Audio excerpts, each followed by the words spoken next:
मुख्यमंत्री ठाकुर सुखविंदर सिंह सुक्खू ने गुरुवार को शिमला जिले के मशोबरा में नवनिर्मित खंड विकास अधिकारी बीडीओ कार्यालय भवन का विधिवत उद्घाटन किया। इस अवसर पर ग्रामीण विकास एवं पंचायती राज मंत्री अनिरुद्ध सिंह भी विशेष रूप से उपस्थित रहे। लगभग 4.25 करोड़ रुपए की लागत से निर्मित इस आधुनिक कार्यालय भवन के शुरू होने से क्षेत्र की पंचायतों, जनप्रतिनिधियों और ग्रामीणों को प्रशासनिक सेवाएं अधिक सुगमता और बेहतर सुविधाओं के साथ उपलब्ध हो गए। उद्घाटन समारोह को संबोधित करते हुए ठाकुर सुखविंदर सिंह सुक्खू ने कहा कि प्रदेश सरकार ग्रामीण क्षेत्रों के समग्र विकास के लिए आधारभूत ढांचे को मजबूत करने की दिशा में लगातार कार्य कर रही है। उन्होंने कहा कि पंचायतों और ग्रामीण विकास विभाग के कार्यालयों को आधुनिक सुविधाओं से सुसज्जित किया जा रहा है ताकि लोगों को समयबद्ध, पारदर्शी और गुणवत्तापूर्ण सेवाएं एक ही स्थान पर मिल सके। मुख्यमंत्री ने कहा कि सरकार का उद्देश्य प्रशासन को गाँव की ओर अधिक निकट पहुँचाना है, जिससे ग्रामीणों को छोटे छोटे कार्यों के लिए बार बार जिला मुख्यालय के चक्कर न लगाने पड़े। उन्होंने कहा कि मजबूत प्रशासनिक ढांचा विकास योजनाओं के प्रभावी कार्यों की आधारशिला होता है और इसी सोच के साथ प्रदेश भर में आवश्यक अधोसंरचना का विस्तार भी किया जा रहा है। उन्होंने कहा कि प्रदेश सरकार ग्रामीण विकास, पंचायती राज संस्थानों को सशक्त बनाने और स्थानीय स्तर पर प्रशासनिक व्यवस्था को मजबूत करने के लिए प्रतिबद्ध है। सरकार यह सुनिश्चित कर रही है कि विकास योजनाओं का लाभ अंतिम व्यक्ति तक समय पर पहुँच सके और सरकारी सेवाओं में पारदर्शिता तथा जवाबदेही बढ़े। इस अवसर पर ग्रामीण विकास एवं पंचायती राज मंत्री अनिरुद्ध सिंह ने कहा कि नए बीडीओ कार्यालय भवन के निर्माण से क्षेत्र की पंचायतों के कार्यों में तेजी आएगी। वितरण किया जाएगा। अभी महज पायलट प्रोजेक्ट के तहत 4.5 करोड़ की लागत से 133 ई व्हीकल पंचायत को दी जाएगी और जो पंचायत है वो उसका संचालन करेगी। वो उसमें ई व्हीकल के लिए अपना ही ड्राइवर रखेगी और पंचायत का जो फंड हम उनको उपलब्ध करवाएंगे उससे उसकी सैलरी भी उनको उपलब्ध करवाएगी। आज मैं माननीय मंत्री जी के विधानसभा क्षेत्र में आया हूं और पिछले 3.5 साल से हमारी सरकार प्रदेश में कार्य कर रही है और माननीय मंत्री जी अभी बता रहे थे कि हमारी सरकार का मॉडल जो है वो गुजरात वाले भी पंचायत घर बनाने का लेकर गए हैं, हरियाणा वाले भी लेकर गए हैं और तीसरे राज्य की भी बात। हम सब लोग हिमाचल प्रदेश को आत्मनिर्भर बनाने के दृष्टिकोण से हमारे मंत्रिमंडल के सदस्य और सभी लोग, हिमाचल की जनता हमारा इसमें सहयोग कर रही है।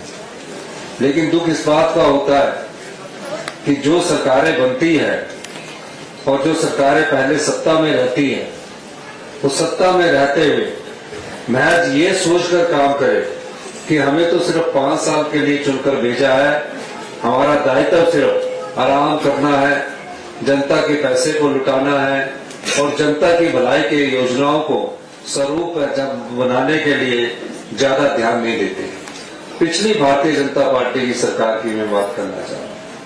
पिछली भारतीय जनता पार्टी की सरकार में ना तो प्रदेश में आपदा आई, ना ही प्रदेश में तकरीबन 30,000 घर या तो पूर्णतया नष्ट हो गए या आंशिक रूप से नष्ट हो गए। पिछली सरकार के समय ऐसा कुछ नहीं हुआ और पिछली सरकार के समय जो 1952 से आरडीजी मिल रही थी उस आरडीजी का 8,000 करोड़ रुपया पिछली सरकार को हर वर्ष की तरह मिलता है। हमने भी 16वें वित्त आयोग के पास प्रयास किया। जो आपका अधिकार है, सरकार आती है, सरकार जाती है, मुख्यमंत्री आते हैं, मुख्यमंत्री जाते हैं, लेकिन जब जनता के अधिकार की बात हो और जनता की आवाज उठाने की बात हो तो भारतीय जनता पार्टी जो आज विपक्ष में बैठी है वो निदारद रही। उन्होंने कोई हेल्प नहीं की, वो सिर्फ राजनीतिक रोटियां सेकते। प्रदेश में आपदा आई, आपदा के समय पहली जब आपदा आई हमारी सरकार को बने हुए सिर्फ 6 महीने हुए थे। मैं, अनिरुद्ध जी, कुल्लू के हमारे विधायक बैठे हैं, मैं तकरीबन 4 दिन कुल्लू में बैठा और हमारे घर में 75,000 बाहर से पर्यटक आए हुए थे, हमारे मेहमान थे। कभी ऐसा देखा गया हो कि मंत्रिमंडल के सभी सदस्य सड़कों पर खड़े होकर ट्रैफिक खुलवा रहे हैं। पूरे कुल्लू में पानी नहीं था, बिजली नहीं थी, हम खुद खड़े हुए। पूरे एम्प्लॉइज को हमने शिफ्ट किया। सबसे पहले उन मेहमानों को बाहर निकाला जहां पूरे दुनिया से हमें फोन आ रहे थे कि इन्हें बाहर कैसे निकालेंगे। तो ये संवेदनशीलता हमारी सरकार में थी। भारतीय जनता पार्टी में कोई संवेदनशीलता नहीं। वो सिर्फ राजनीतिक लाभ के लिए, कुर्सी प्राप्त करने के लिए ढोंग रचकर सोशल मीडिया के माध्यम से सत्ता के आना चाहते। हमने क्या किया 3.5 साल, हम आपको बताना चाहते हैं। और उन्होंने क्या किया?